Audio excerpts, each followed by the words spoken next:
manajemen basis data adalah perangkat lunak yang digunakan untuk menyimpan, mengambil, dan menjalankan query pada data.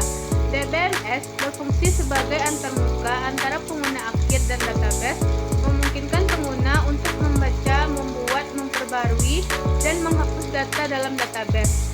Beberapa hal yang perlu diperhatikan tentang DBMS. Yang pertama, pengertian DBMS. DBMS mengoptimalkan pengelolaan data menggunakan teknik skema database yang disebut normalisasi. Ini memecah tabel data besar menjadi bagian-bagian yang lebih kecil untuk meminimalkan redundansi dan dependensi. DBMS mendukung akses konkurren sehingga keberadaan pengguna dapat berinteraksi dengan database secara bersamaan, tetapi tahap mempertahankan integritas data. Yang kedua, komponen utama DBMS. Stronger Engine berinteraksi dengan sistem file yang di tingkat sistem operasi. Kedua, bahasa query. Contohnya adalah Structured Query Language dan MongoDB Query Language. Kedua, query processor menafsirkan query pengguna agar database memahami perintah yang dimaksudkan. Ketiga, optimization engine memberikan wawasan tentang performance atau query database. Ketiga, metadata catalog repository objek database yang menyimpan detail struktur database. Log manager melacak aktivitas pengguna, login, backup, dan tindakan lain yang dilakukan dengan DBMS.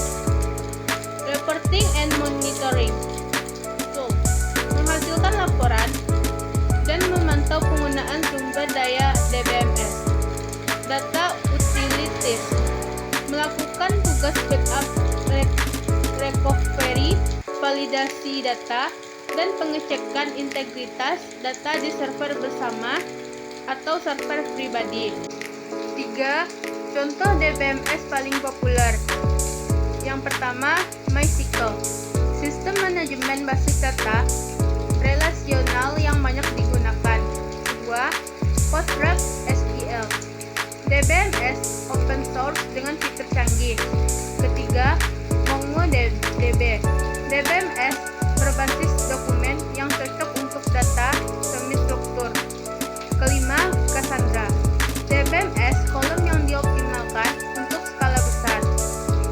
Yang terakhir, Oracle Database, DBMS yang kuat dan serbaguna.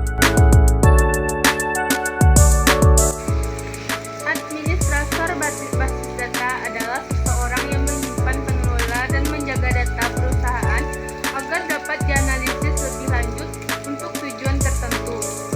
Dalam konteks ini, data yang dimaksud mencakup berbagai aspek seperti data pengguna, data keuangan, dan informasi pelanggan.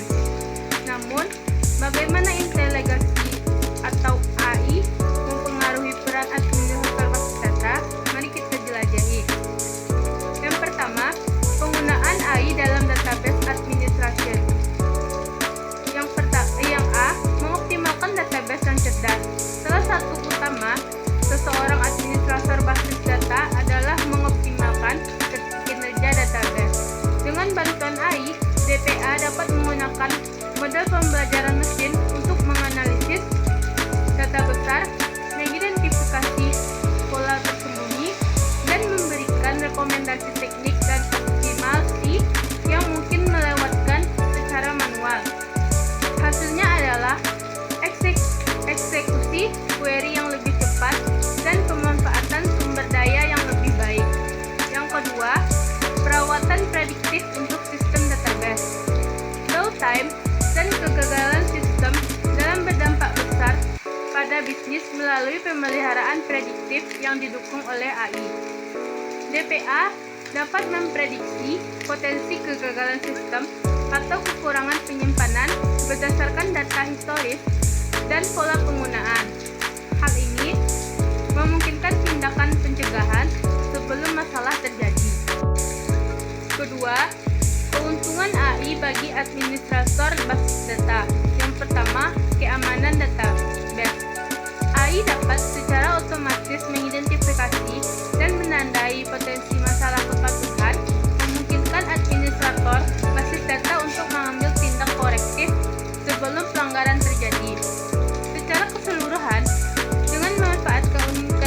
dengan memanfaatkan keuntungan AI, administrator basis data dapat meningkatkan keamanan database, melindungi informasi sensitif, dan meminimalkan risiko pelanggaran data. Jadi, peran administrator basis data semakin penting dengan adopsi teknologi AI, dan mereka dapat memanfaatkan kecerdasan buatan untuk mengoptimalkan kinerja dan keamanan data.